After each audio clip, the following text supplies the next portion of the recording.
Alles. Alles ist sie. Egal, was wir hören, was wir sehen, was wir spüren, was wir fühlen, was wir schmecken, was wir empfinden. Alles ist sie. Einstein hat das auch schon gewusst. Scheinbar hat er nämlich gesagt, alles ist Energie. Gleiche dich der Frequenz der Realität an, die du möchtest, und du kreierst diese Realität. Das ist kein Philo, das ist Physik. Energie ist all das, was wir aufnehmen und auch wieder abgeben. In der heutigen Awesome Range of Freedom Episode geht es genau um das. Es geht um Energie. Und wir betrachten es auch aus der Perspektive von verschiedenen Leuten. Das Thema ist so gross, dass es sicher nicht in eine Podcast-Episode reinmacht. Aber ich habe einfach das gemacht, was ich gefunden habe, habe ich jetzt Lust dazu. Und habe das genommen, was ich habe, und gemacht, was ich kann. Gemerkt, dass es herausfordernd wird, habe ich schon, als ich meine Freunde gefragt habe, hey, kannst du etwas über Energie erzählen? Und meistens ist die Gegenfrage gekommen, also was meinst du mit Energie? Ja, was ist denn Energie genau? Also wie gesagt, ich will es und ich kann es nicht definieren und darum habe ich mir eigentlich Inspiration von verschiedenen Blickpunkten geholt. Ursprünglich kommt das Wort nämlich aus dem Griechischen und es bedeutet Wirksamkeit. Aber weil laut Einstein ja alles Energie ist, gibt es auch überall. So auch in der Natur und in den Geisteswissenschaften. Also bin ich mal wieder zu meinem Vater in die Werkstatt und habe gefragt, kannst du mir etwas über Energie erzählen? Er hat seine riesigen, alten, physikalischen Bücher vorgenommen und gesagt, ja, schau hier, kannst du lesen. Und er hat gesagt, nein, du musst mir es erklären, ich verstehe es nicht. Und dann hat er mir alles erklärt. So zum Beispiel das physikalische Weltbild. Das ist zum Beispiel vom Energieerhaltungsgesetz geprägt, das wir alle irgendwann mal in der Schule hatten. Laut diesem Grundsatz lassen sich verschiedene Energiearten unter den bestimmten Bedingungen ineinander umwandeln. Die Masse bleibt jedoch bei jeder Umwandlung die gleiche. In einem abgeschlossenen System bleibt die Gesamtenergiemenge also immer konstant, kann sich einfach in ihrer Form ändern. Wasser finde ich hier dafür so ein schönes Beispiel. Wasser ist überall, immer und überall. Manchmal ist es zum Beispiel in Form von Dampf, wenn wir am Kochen sind oder in einer Sauna. Manchmal ist es so flüssig, wenn wir zum Beispiel in die Aare gehen baden oder uns den Kopf waschen am Morgen. Also hoffentlich. Und manchmal ist es auch fest. Sei es in Form von Schnee, wo wir leider nicht mehr so viel hatten in letzter Zeit. Oder schon nur in Form von einem Eiswürfel, wenn wir im Sommer einen Eiskaffee trinken. Alles immer noch Wasser, einfach in einer anderen Form. Energie ist wandelbar. So kann sich auch das Wort und die Bedeutung von der Energie unterschiedlich verhalten und kann auch unterschiedlich eingesetzt werden. In der Physik beispielsweise redet man von Joules. 4,186 Kilojoule sind umgerechnet 1 Kilokalorien.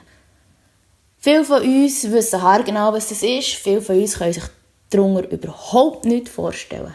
Aber Kilokalorien kennen wir alle vom Essen. Wie viel Energie ein Lebensmittel beinhaltet, ist mittlerweile auf jeder Verpackung haargenau deklariert. Je nach Lebensmittel, das wir essen oder trinken, geben wir unserem Körper unterschiedlich viel Energie. Essen wir zum Beispiel einen Apfel, hat es einen anderen Energiewert, als wenn wir jetzt zum Beispiel eine Handvoll Nüsse essen. 1 Gramm Eiweiß hat 4 Kilokalorien. 1 Gramm Kohlenhydrat hat auch 4 Kilokalorien. 1 Gramm Alke 7 und 1 Gramm Fett 9. Also jeder Makronährstoff, jeder Grossnährstoff hat einen unterschiedlichen Energiegehalt. Wie alles auf dieser Welt brauchen auch wir Menschen Energie für das Leben. Weil jeder Mensch ein bisschen anders von der Art, wie er gebaut ist, vom Gewicht, vom Alter, vom Stoffwechselverhalten, braucht auch nicht unbedingt jeder genau gleich viel Energie. Hier ist die Rede vom Grundumsatz. Das ist die Energiemenge, also Kilokalorien, die der Körper bei völliger Ruhe während einem Tag zur Aufrechterhaltung von seiner Körperfunktion braucht. Und von der Ernährung gibt es auf China. In der traditionellen chinesischen Medizin hingegen wird bei der Energie der Meridianen geredet. Da drinnen fließt die gesamte Lebensenergie. In der Psychologie hingegen wird von der Libido geredet, also der Trieb eines Menschen. Wie gesagt, alles ist Energie. Und so vielfältig wie das Wort ist, so unzählige Betrachtungsmöglichkeiten gibt es auch. Energie kommt überall in unserem Alltag vor. So auch in meinem. Letztens, als wieder mal aus Kübeln geschifft hat, habe ich gedacht, und heute gibt es einen Kinoabend. Und zwar allein. Also habe ich wieder mal die gelbe Regenjacke montiert und bin in die Altstadt hochgelaufen. Dort bin ich den Stutz hochgeschlendert und durch kleine Gässchen gelaufen, bis ich dann vor meinem Lieblingskino war. Das Kino ist irgendwie etwas Spezielles. Weil nicht wie bei anderen Kinos hat es grosse Eintrittstüren, sondern ist die dunkelgrüne alte Holztüre mitten im Boden der Altstadt innen eingebaut. Und wie es viele von uns kennen, als wir noch klein waren, wo wir auch ins Puppentheater oder ins Stadttheater gegangen, haben wir auch immer durch die Türen im Boden laufen, für dass wir nachher in diesem riesigen Theatersaal gestanden sind. So bin ich durch die alte Holztüre runtergelaufen, die Stegen runter und habe mich in einem kleinen Raum befunden. Ein paar schöne alte Kinosessel, bequem, bordeaux-rot. Und ich war Mutterseele alleine. Kein Soul ist in diesem Kino gehockt. Und ich habe mich gefreut auf den Film. Der Film hat angefangen. Es war ein Doku. Porträts über verschiedenste Leute aus der ganzen Welt. Eine Frau zum Beispiel aus Indien hat in ihrer Heimat Solaranlagen gebaut. Der andere ist mit seiner Ehefrau irgendwo her auf einer Insel und hat Permakultur betrieben. Und eine hübsche ältere Spanierin mit wilden Kruseln hat aus tiefstem Herzen von ihrer Leidenschaft zur Musik erzählt. Der Film hat gar keine grosse Handlung gehabt. Es sind einfach schöne Sachen porträtiert worden. Am besten hat mir die Geschichte vom Förster gefallen. Ein Förster, der im überschneiten Wald neben einem gefällten Baum gestanden ist, hat gesagt, dass man in einem Baumstamm nebst dem Alter des Baums in den Jahresringli auch erkennen kann, ob es ein gutes oder ein strenges Jahr für die Umwelt war. Die Ringli vom Baumstamm sagen unter anderem aus, wie viel Energie im Wald war. Sind die Ringli gleichmässig und eher weit auseinander, ist es ein nährstoffreiches Jahr gewesen. Der Wald hat reichlich Nährstoff und die passende Menge an Sonne und Regen bekommen. Wenn sie im Gegensatz eng und eher verwackelt nebeneinander herplampen, dann war es sehr ein ressourcenarmes Jahr für den Wald. Und genau wegen Folgendem sei er Förster geworden, hat er gesagt. Wenn nämlich ein Herzjahr ist, dann geben die Bäume, die gross sind, die viel Energie haben, durch ihre Wurzeln den kleineren Bäumen ein bisschen von eigenen ab. Der Baum, der abgibt, der wächst dann weiter, einfach ein bisschen langsamer. Dafür bekommt der Rest vom Wald auch ein bisschen etwas von den Nährstoffen mit. Die Natur weiss irgendwie, dass, wenn sie zu den anderen schaut, dass sie dann erst lebensfähig ist. Und so geht es uns Menschen manchmal auch. Manchmal haben wir ein bisschen mehr und manchmal ein bisschen weniger Energie. Und diese Lebenssituationen, die zehren enorm und andere, die geben sehr viel. Bäume berücksichtigen mit ihren Ressourcen, die sie brauchen, das Grosse und Ganze, wenn es um die Energieverteilung geht. Anstatt dass sie aus einer Misere von einem anderen Baum Wachstum generieren, geben sie Energie ab, dann wenn es nötig ist. Eigentlich schon noch spannend, was man uns so von einem Holzstäbli im Wald, wo einfach so rumsteht und kein Wort sagt, abschauen können. Der Wald zeigt uns schön auf, wie ein harmonisches Zusammenleben kann sein. In der Schweiz, und das hat mich richtig gefreut, hat sich der Wald nämlich seit dem Ende des 18. Jahrhunderts verdoppelt. Genau genommen stehen aktuell 535 Millionen Bäume in der Schweizer Welt herum. Das gibt pro Nase schicke 66 Bäume. Wir Menschen leben zwar auf der gleichen Kugel wie die Bäume, aber halt sind wir anderen Situationen ausgesetzt. Und weil wir, anders wie Bäume, in einer eher schnelllebigen und reizüberfluteten Umgebung leben, haben wir unzählige Möglichkeiten, die uns Energie rauben und mindestens gerade so viel, die uns helfen, Energie zu tanken. Und wieso das Thema von der Energie? Und hier kommt mein Geschenk ins Spiel. Auf das Thema bin ich gekommen, als ich von der Energietankmethode gehört habe. Das ist irgendetwas aus der Psychologie. Das ist eigentlich eine simple Strategie, um zu schauen, wo das die Alltag dir Energie gibt und wo das er raubt. Das Tool eignet sich vor allem für Leute, die sich gestresst fühlen. Also, ich habe das nachher gemacht, habe mir ein Blatt und einen Stift geholt und wenn du willst, kannst du das jetzt so machen. Also, hol dir ein Blatt und einen Stift und mach mit dem Stift einen grossen U auf das Blatt. Links oben machst du eine horizontale Linie. Das ist die Energiezufluss. Rechts unten machst du auch einen horizontalen Strich, aber halt unten nachher von diesem U. Das ist der Energieausfluss. Der U beinhaltet eigentlich deine gesamte Energie.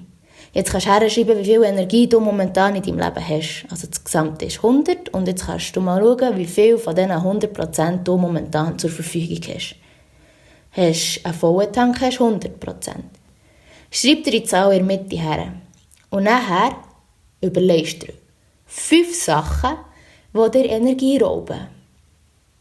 Die kannst du nachher unten rechts beim Energieausfluss herschreiben. Am effizientesten ist die Methode, wenn du wirklich genau und spezifisch Sachen herschreibst, umso einfacher fällt es dir nachher in der Umsetzung. Du kannst also wirklich ruhig auf Pause drücken und dir kurz überlegen, was raubt dir Energie. Das Gleiche machst du dann oben links, aber dort schreibst du Sachen her, die dir Energie geben. 5 Sachen, auch wieder gleich. Da hast du dann oben 5 und unten 5. Genau wie vorher, ausführlich am besten. Am Schluss hast du dann ein U mit deiner Prozentzahl, mit 5 Sachen, die Energie geben und 5 Sachen, die Energie rauben. Und jetzt kannst du das Blatt auf die Seite tun. Jetzt hören wir uns nämlich an, was meinen Freunden die Energie raubt. Ich sehe das so, dass ich jeden Tag eigentlich immer gleich viel Energie habe. Und die Frage ist, wie ich die Energie nutze. Also ich sehe das so ein bisschen wie ein Nachteil. Wenn ich am Morgen aufwache, gut habe geschlafen, habe ich 100% Energie. Und die Frage ist, wie ich das einsetze. Und was mir zum Beispiel Energie raubt, in Anführungszeichen, ist, wenn ich meine Energie unbewusst einsetze. Also sprich, wenn ich zum Beispiel wie beim Nachteil immer Hintergrund-Apps laufen und die mir Energie rauben, aber mir eigentlich gar nichts bringt, dann raubt mir das Energie. Aber wenn ich mir das bewusst bin, dass ich pro Tag 100% habe, überlege ich mir viel mehr, in was ich meine Energie investiere. Also ich tue zum Beispiel 20% ins Studium oder nachher 40% ins Arbeiten heute. Und so teile ich mir eigentlich meine Energie auf. Und je mehr man das optimieren kann, also je mehr dass man wie sieht, welche Hintergrund-Apps laufen, die ich nicht brauche. Also sei es jetzt zum Beispiel bei ein paar Leuten mal das Fernsehen schauen sein oder YouTube-Videos reinziehen oder unnötige Podcasts hören oder 20 Minuten Kommentare lesen. Das ist alles für nichts. Es bringt einem nichts, es nimmt einem Energie, weil alles, was man macht, braucht Energie. Und ich glaube, wenn man mit der gegebenen Energie viel bewusster umgeht und sie richtig investiert in die Sachen, die man tatsächlich möchte machen im Leben und die einem auch Freude macht, dann habe ich das Gefühl, ist nachher der Akku wie optimiert und dann kann man nachher die 100% richtig gut nutzen.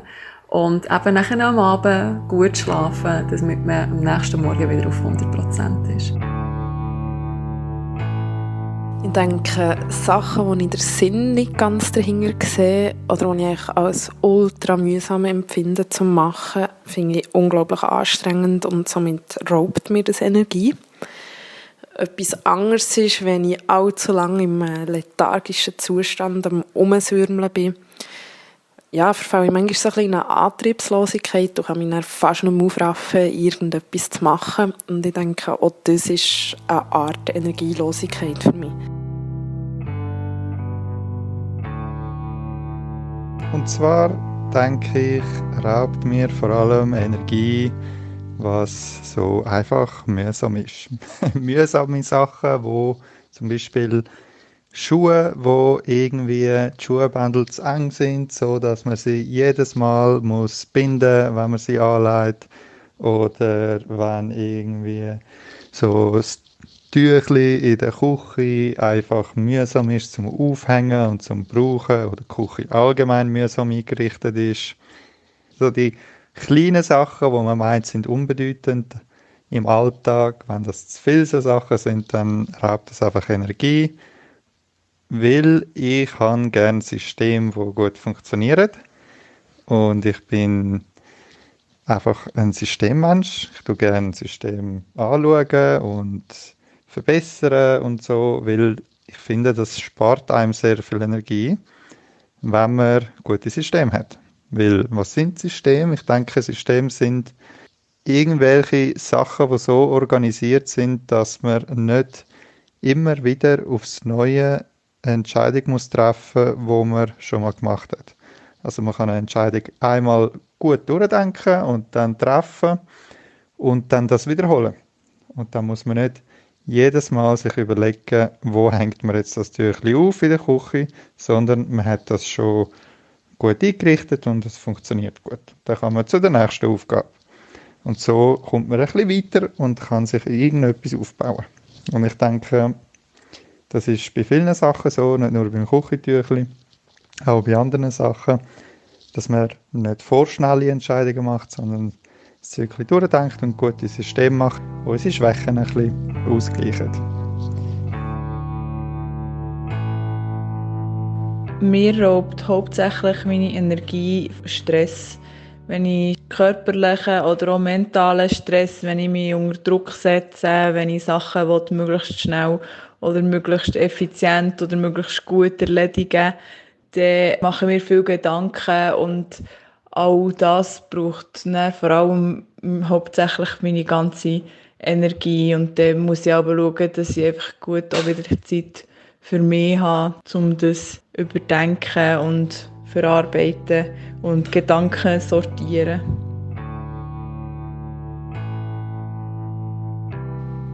Weil ich ganz eine ängstliche Mutter bin, habe ich immer Angst, dass irgendetwas passiert. Wenn meine Tochter geht reisen, bin ich mit den Gedanken irgendwie immer dort und denke, hoffentlich geht alles gut. Auch wenn mein Mann weggeht, auf das Schiff geht, denke ich immer, hoffentlich passiert nichts. Die Gedanken sind einfach da und das zieht mich ab manchmal und das raubt mir sehr die Energie. Anstatt Freude zu haben, dass sie etwas Schönes machen können, etwas Schönes sehen können, denke ich immer, hoffentlich geht alles gut, hoffentlich passiert nichts. Und das raubt mir die Energie. Manchmal schon, wenn ich Fernsehen schaue oder Zeitung lese und das voll ist mit schlechten Nachrichten. Dort ist etwas passiert, da ist etwas passiert. Man hört nur das Schlechte und das zieht mich manchmal auch extrem ab. Und das raubt mir sehr, sehr viel Energie an.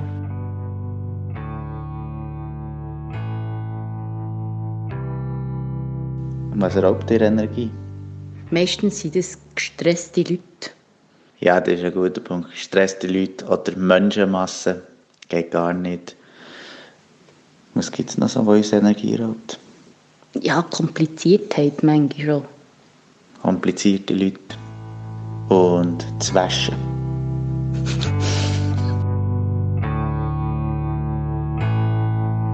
Für mich ist so als erstes in den Sinn gekommen, Stress, vor allem Stress im negativen Sinn. Also für mich als Beispiel, wenn ich eine Aufgabe vor mir habe oder irgendein Problem vor mir habe und keine Lösung sehe oder kein Ende sehe, das schlaucht mich total. Also schon nur die ersten Gedanken, und das sind meistens ziemlich viele, die in dem Moment mir durch den Kopf schlagen, die können mich das erste Mal total zurückwerfen. Oder auch, wenn ich wenig Schlaf habe oder keinen guten Schlaf habe, das ist für mich auch oft ein Start in den Tag, wo ich das erste Mal mich sammeln muss. Oder sonst auch, jetzt gerade in der Interaktion mit Menschen, wenn ich eine Auseinandersetzung mit jemandem habe oder mich von jemandem missverstanden fühle, das zieht enorm an meiner Energie. Also dort merke ich wirklich, dass ich schon mal einen Gang muss runterfahren muss, um das Gleiche zu leisten, irgendwie den Tag durch.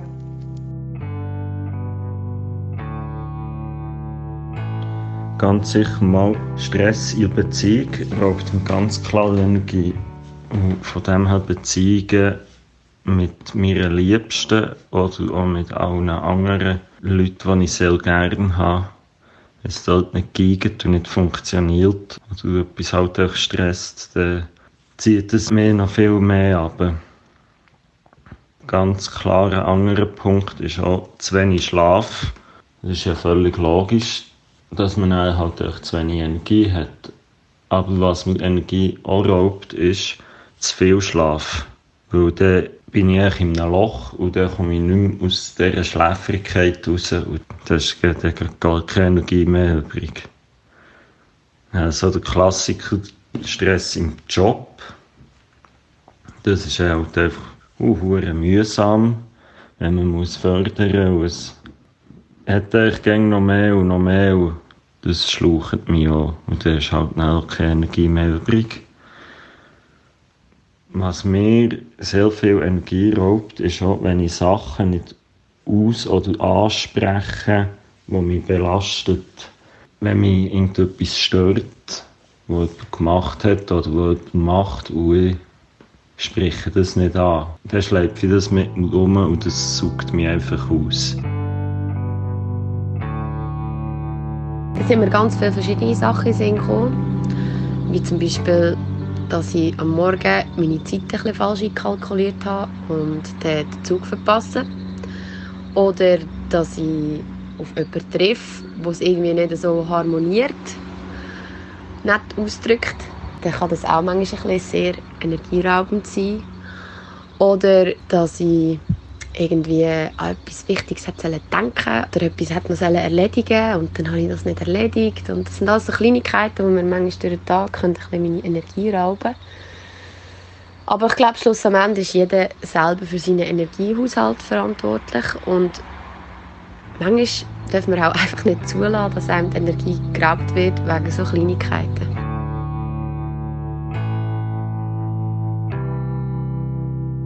Energie rauben tun wir zum Beispiel endlose Diskussionen, die nie zu einem Punkt kommen oder wo man sich irgendwie nicht verstanden fühlt. Oder mit Leuten, die irgendwie eine mühsame Einstellung haben oder eben nicht auf der gleichen Wellenlänge sind wie einem selber. Etwas anderes ist zum Beispiel, wenn ich mich zu viel damit beschäftige, was alles nicht gut ist auf dieser Welt. Weil es gibt nämlich auch ganz viele Sachen, die eigentlich super sind und wo man aber irgendwie ein bisschen ausblendet, weil oft einfach nur vom Negativen berichtet wird.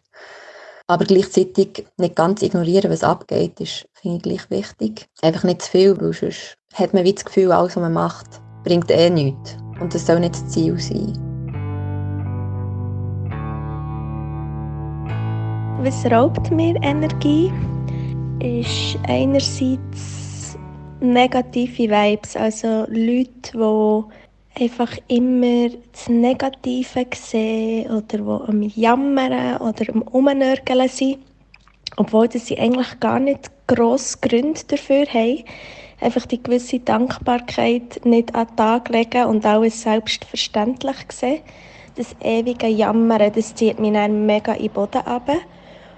Plus Menschen, die missgünstig sind. Also wenn man einander nichts gönnen mag, wenn man das nicht zeigen kann, wenn man nichts entwickelt. Das finde ich sehr, sehr mühsam und das raubt mir auch Energie. Mir tut die Energie rauben, wenn ich Schlafmangel habe, also über mehrere Tage spät ins Bett gehe oder nicht erholsamen Schlaf. Was dann dazu führt, dass ich müde und eher schleppend durch den Tag gehe. Wie auch beim Arbeiten meine Konzentrationsfähigkeit vermindert ist. Ich habe auch Sorgen, wenn ich Sorgen habe, die ewigen Grübeleien, wo ich auf keine Lösung komme, dann merke ich, dass es mir auch viel Kraft und Energie kostet. Zuerst mal würde ich sagen, dass Energie etwas ist, das immer im selben Maß da ist. Also niemand kann Energie machen oder vernichten, denke ich. Man kann sie nur von der einen Form in eine andere umwandeln. Also zum Beispiel Energie, die man in Form von Essen zu sich nimmt, kann man in Arbeit umwandeln. Also wenn man das Gefühl hat, dass jemand Energie raubt, dann ist es nicht verloren, sondern einfach an einem anderen Ort. Wahrscheinlich an einem, in der sie gerade dringender benötigt wird. Und das finde ich eigentlich ein sehr beruhigender Gedanke, dass wenn man Grundbedürfnisse gedeckt hat, also physisch und psychisch, dann kann man sich Energie, die einem über den Tag geraubt wurde, immer wiederholen und für sich umwandeln. Also zu deiner ersten Frage, was mir Energie raubt, das sind einerseits auf jeden Fall körperliche, gesundheitliche Dinge. Oft merkt man schon beim Aufstehen, dass man heute kaum Energie hat, um den Alltag zu bewältigen und zu genießen.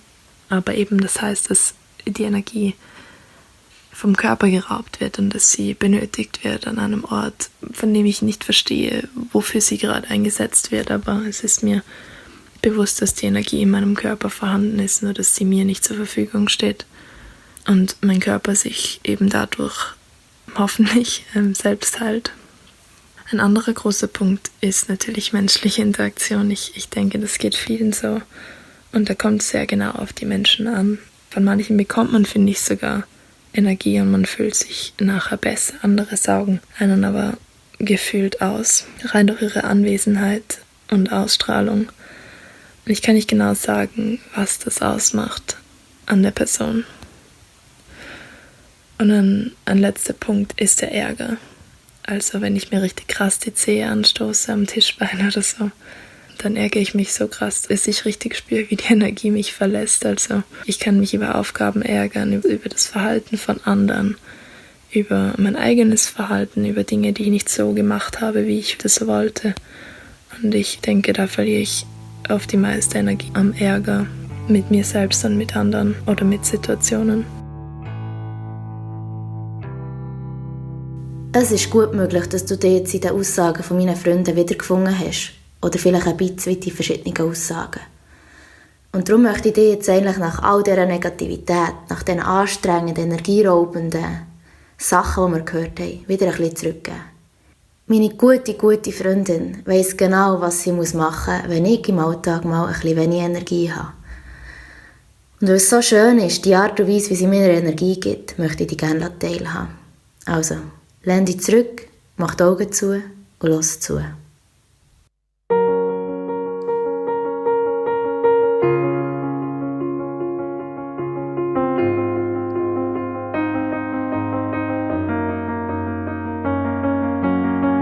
They say it's a matter of time, 1,000 days and the sun won't shine before I come back to you. I'm happy, nothing's going to stop me. I'm making my way home, I'm making my way. For your love I will go far, I wanna be wherever you are. I know I'm coming back for you. Our love is a river long, the best ride in a million wrongs. I know I'm coming back to you. And I'm happy, nothing's going to stop me. I'm making my way home, I'm making my way. I go so low, oh I go so low. I'm making my way home, I'm making my way.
Ich habe gar keine Worte, aber es braucht so gar nicht.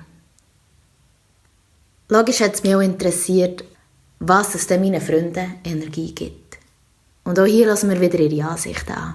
Viel Spass! Ganz klar Kaffee und Schlafen. Wiederum aber auch Sachen, die ich sinnstiftend finde oder die ich gerne mache. Es kann auch Arbeiten oder Studieren sein, was mir Freude macht.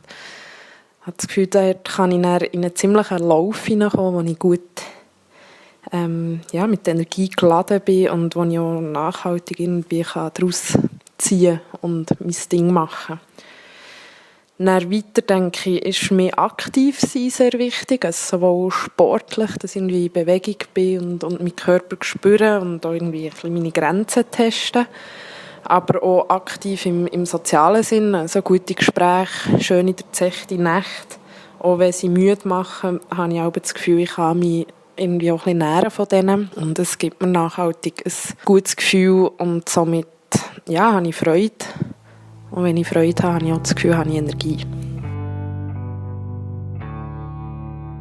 Zum Beispiel Tanzen finde ich etwas, was auf eine Art eben energieintensiv ist, aber wo dir gleichzeitig auch mega viel Energie wieder zurückgibt, weil es ist einfach pure Freiheit. Etwas anderes, was mir Energie gibt, ist jeden Tag sich Zeit nehmen oder jeden Tag mir selber Zeit zu nehmen für einfach etwas für mich selber.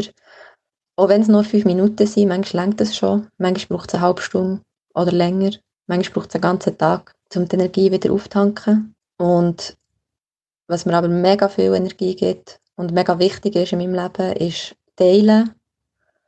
Einfach zusammen kochen, zusammen essen, mit guten Leuten zusammen sein, schöne Momente teilen und zusammen lachen. Eigentlich gibt es ganz viele Sachen, die mir Energie geben, wo ich Energie daraus schöpfen kann. Aber ich tue jetzt einfach nur das aufzählen, das Wesentliche, was für mich das Wichtigste ist. Das Wichtigste ist ganz sicher meine Familie. Meine Tochter und mein Mann, die geben mir enorm Energie. Manchmal mehr und manchmal ein bisschen weniger. Und meine Tiere, wenn es mir mal schlecht geht, dann gehe ich raus, hocke einfach dazu, schaue sie an oder rede sogar manchmal mit ihnen. Ich habe manchmal das Gefühl, sie verstehen mich. Mein Garten, wenn ich Sämli setze, wenn ich Pflänzchen Boden tue, es fängt an zu wachsen und grünen. Überhaupt die Natur. Aus der Natur kann ich extrem viel Energie schöpfen. Wenn ich im Herbst in den Wald gehe und der Wald voll Schwimmen ist. Wenn ich durch den Wald laufe, für mich ganz alleine, dann kann ich extrem viel Energie schöpfen.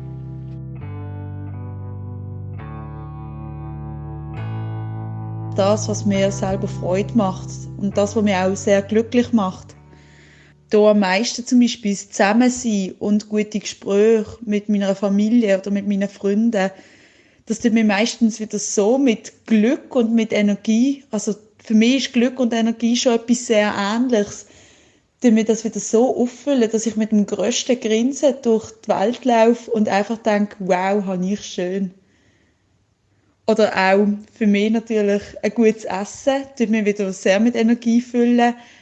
Oft ist das für mich auch gekoppelt mit dem Zusammensein mit meinen Freunden und mit meiner Familie. Aber auch ein gutes Essen, etwas, das ich schätzen kann, das gibt mir enorm viel Energie wieder zurück. Und sonst auch tolle Erlebnisse, die ich erleben kann. Also da zum Beispiel Ferien, die erholsam sind, wo ich etwas unternehmen kann. Ich tue noch selber sehr gerne wandern, wo, wenn ich dann wieder mal auf irgendeinem Hügel da oben bin und über die Landschaft schauen kann, einfach eines der schönsten Gefühle überhaupt ist. Und ich merke dann meistens, okay, jetzt bin ich vielleicht körperlich, hat es an meiner Energie genagt, aber innerlich hat es wieder die Batterien enorm aufgefüllt.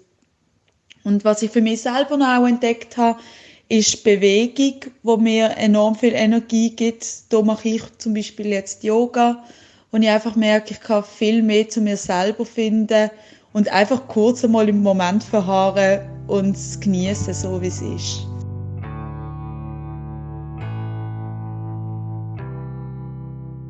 Zeit mit mir selbst alleine, wenn ich mich inspirieren lassen kann von Musik und Kunst und wenn ich keinen Verpflichtungen nachkommen muss. Das ist wie Auftanken eigentlich. Dann gibt mir natürlich Nahrung viel Energie und Sonnenlicht, fast wie eine Pflanze. Aber ich merke einfach, wenn ich den ganzen Tag in einem Raum bin, ohne Fenster und ohne frische Luft, dann fühle ich mich einfach so erschöpft danach und so energielos.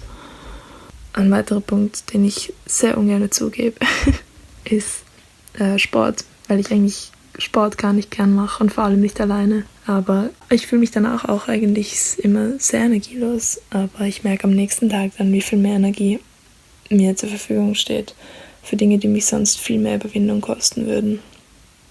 Und das finde ich irgendwie spannend, weil man ja buchstäblich Energie los wird beim Sport und bei der Bewegung. Aber irgendwie kommt sie dadurch trotzdem zurück.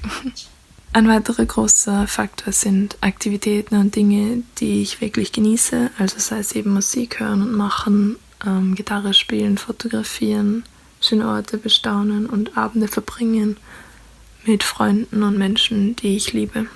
Und das bringt mich dann auch schon zum nächsten Punkt und wahrscheinlich den wichtigsten. ohne die Menschen in meinem Leben, meinen Freund, meine Eltern, meine engsten Freunde, würde ich nie an die Energie kommen, die mir tagtäglich zur Verfügung steht. Die Energie, die ich von den Menschen bekomme, ist für mich so wie der Grundstein. Und natürlich gibt es Zeiten, in denen ich mehr Energie abgebe, als ich bekomme, aber das bloße Bestehen dieser Beziehungen, denke ich, gibt mir die meiste Energie überhaupt und so wie das Fundament für alles andere.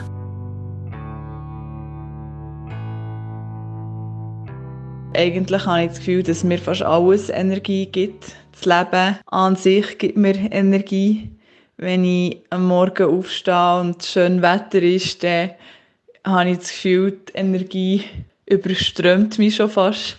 Dann möchte ich am liebsten einfach raus und Sachen unternehmen. Und ich habe das Gefühl, dass das so sehr viel mit positivem Mindset, positiven Gedanken auch beeinflusst werden kann. Und ich habe das Gefühl, dass man eigentlich fast alles schaffen kann, wenn man will. Und das reines Denken gibt mir die Energie, um neue Sachen auszuprobieren. Und ich denke auch, meine Freunde geben mir sehr viel Energie. Wie zum Beispiel durch, wenn wir zum Beispiel zusammen mal einen Backflip probieren, das braucht auch viel Energie. Aber weil ich weiss, dass wir das können, gibt mir das einfach die nötige Energie, um jetzt das auszuprobieren und dran zu bleiben, bis man es dann mal kann. Und auch Sport gibt mir sehr viel Energie, wenn ich mal nach einem stressigen Tag eigentlich das Gefühl habe, ich bin im Kopf ganz müde, dann kann mich das dann sehr pushen, dass ich dann wieder voller Energie bin, nachdem ich bei der war. Und dann merke ich auch einfach, dass man den inneren Schweinehund muss überwinden muss, wo man eigentlich das Gefühl hat, ich bin müde, ich kann nicht mehr. Und dass das dann sehr gut hilft, dass man wieder voller Energie ist.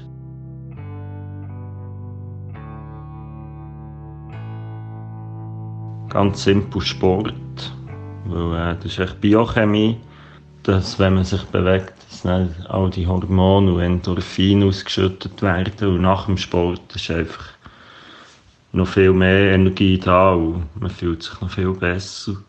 Und ganz sicher auch in die Natur rausgehen, weg von der Stadt, ins Grüne, in die Ruhe.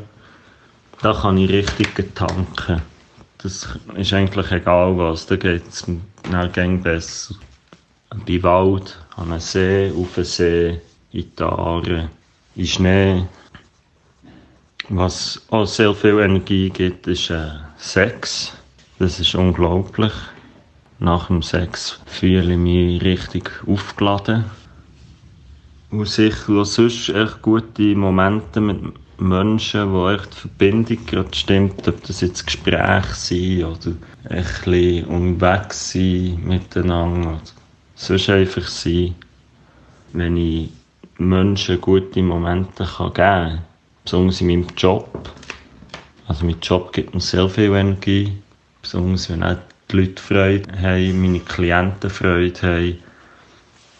Und ich dort auch etwas schaffen kann, das den Leuten gut tut. Und was auch mir sehr viel Energie gibt, ist etwas erschaffen. Zum Beispiel an meinem Schiff bügeln und dort weiterkommen oder Fortschritt sehen oder eine Reparatur am TÜV oder Kreativität fließen und Sachen entstehen. Und wenn man dort mal etwas sieht, was man erschafft hat, gibt es so extrem viel Energie. Da kommen mir 7 Millionen verschiedene Sachen in den Sinn. Angefangen von Familie, Freunden, schönen Moment, Sonnenschein, Regenbogen, Regen, Flüsse, See, Meer, Wasser, keine Ahnung, irgendwas. Es kann alles sein, was mir Energie gibt. Ich merke dann selber einmal, wenn so ein bisschen die Sonne durchscheint, nach einer regnerischen Woche, dann muss man einfach kurz innehalten und denken, wow, so geil. Und dann gibt es so einen coolen, geilen Energieboost, der dann wieder mega lang anhebt. Darum, man kann eigentlich in allem ein bisschen Energie schöpfen, aber eben das Bewusstsein dafür zu haben, das muss man sich ein bisschen antrainieren. Und da bin ich fix noch an mir auch ein bisschen am Arbeiten. dass ich mir bewusst einfach die Zeit nehme, Energie zu tanken.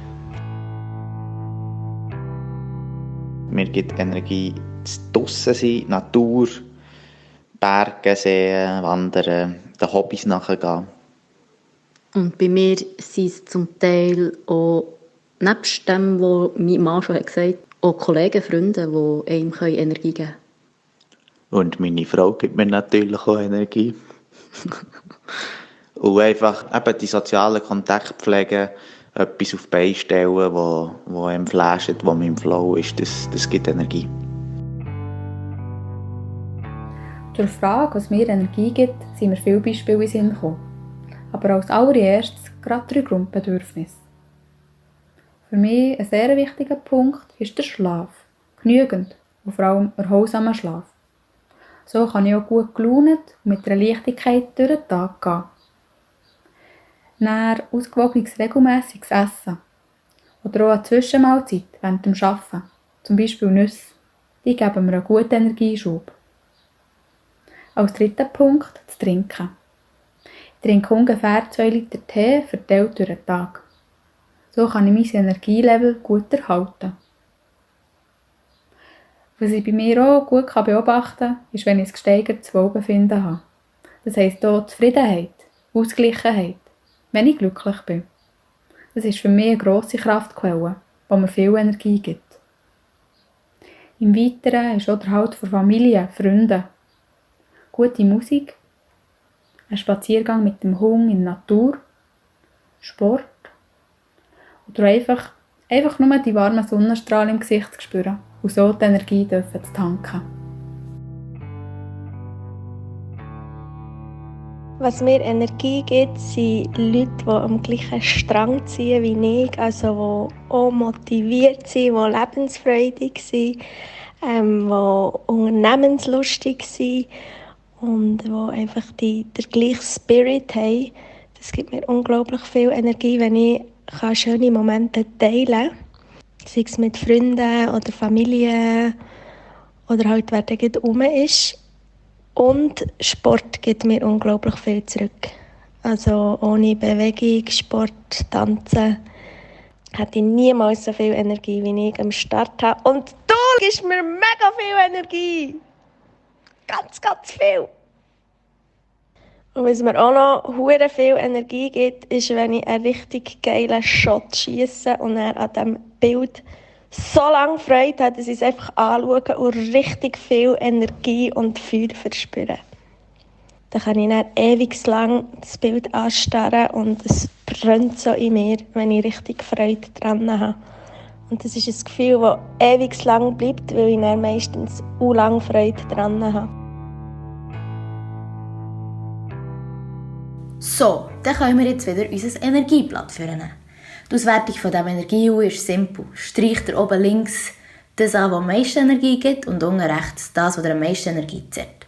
Wichtig ist, dass wir jetzt nicht rauskicken, sondern dass wir es versuchen, in Balance zu halten. Wenn wir jetzt mehr von diesem guten Zeug oben links machen und weniger von dem unten rechts, schaffen wir eigentlich so ein kleines Gleichgewicht schaffen.